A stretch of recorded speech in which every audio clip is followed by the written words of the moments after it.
और मैंने एक चौकोर आकृति देखी, एक विशाल सोने का चौकोर जो बहुत मोटा था, और वह एक अलौकिक आवरण था जो येलोस्टोन नेशनल पार्क के ऊपर फैला हुआ था। मैं देख सकता था कि एक सुनहरा धागा उस सोने के वस्त्र में पूरी तरह से बुना हुआ था जो उस ज्वालामुखीय क्षेत्र के ऊपर था। और अचानक मैंने देखा कि वह रस्सी, वह सुनहरी चीज जो धरती से बंधी हुई थी, वह छोड़ दी गई और धरती और उस क्षेत्र के ऊपर फैली हुई इस सुनहरी सुरक्षा के बीच एक अंतर आ गया। और अचानक मैंने महसूस किया कि एक भयंकर ज्वालामुखी फटा और मैंने पोर्टलैंड ओरेगन देखा, और मैंने सिएटल का स्पेस नीडल पूरी तरह से नष्ट होते हुए देखा।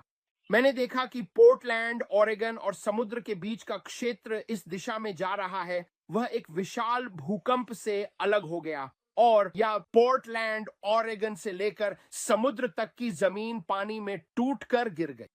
इसने जमीन को ऊपर उठा दिया और यह जमीन समुद्र तल तक नीचे आ गई। यह सब रास्ता सैन फ्रांसिस्को तक था, लेकिन सैन फ्रांसिस्को पर उतना असर नहीं पड़ा जितना पोर्टलैंड ओरेगन और सिएटल पर पड़ा।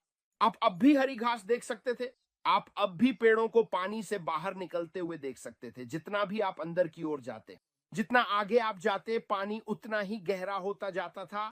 लेकिन पानी ऐसे आया जैसे वह समुद्र तल हो, लेकिन यह सैकड़ों मील तक फैल गया। जब जमीन हिली और खिसकी तो इससे एक विशाल ज्वार की लहर उठी जिसने अलास्का को टक्कर मारी। एनकोरेज, अलास्का, भूकंप ने अलास्का को भी हिला दिया, ठीक है, और ब्रिटिश कोलंबिया भी। मैंने देखा कि यह सारी जमीन इस भयंकर भूकंप से पूरी तरह तबाह हो गई थी और जमीन ऊपर उठ गई थी। जहां ये टूटी थी वहां ये ऊंची हो गई थी, ठीक है, और सारा पानी अंदर की ओर आ रहा था, और इसीलिए पूरा एनकोरेज अलास्का हवाई की तरह जल रहा था। और मैंने आग देखी सब जगह, वह जहां जहां अलास्का है। अरे तो तुम जानते हो वो सारा इलाका जहां ये सारी जमीन है, यही सारे पेड़, सब कुछ जल रहा था।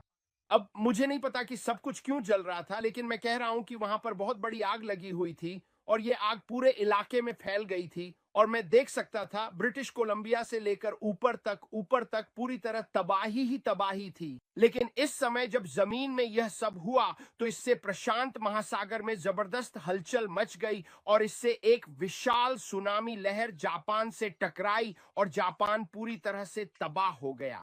जैसे टोक्यो, जैसे वह सारा इलाका, अरे वह लहर अंदर तक आ गई, और बस वाह, वह एक विशाल पानी की दीवार थी जो टोक्यो, हवाई, इन सभी इलाकों में घुस गई, ठीक है।